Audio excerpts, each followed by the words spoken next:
Polycystic Ovary Syndrome, or PCOS, is a collection of symptoms, not a single disease.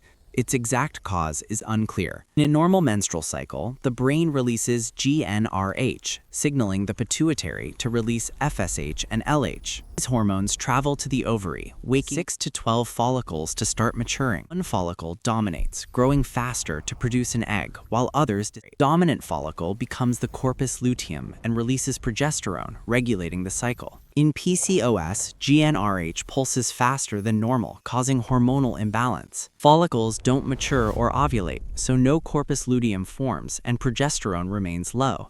High LH stimulates androgen production, leading to acne, hair growth, irregular periods, and infertility. Insulin resistance worsens androgen levels, creating a vicious cycle affecting metabolism. This cycle can lead to prediabetes or diabetes if untreated.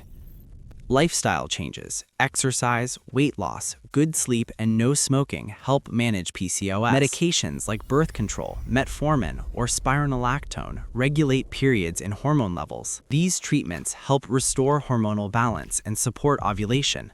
Treatment can increase chances of natural pregnancy. Early awareness and management key for healthy reproductive health. PCOS is complex but manageable with lifestyle and medical care. Medication under specialist supervision can normalize cycles and fertility. With proper care, women with PCOS can lead healthy lives and achieve pregnancy.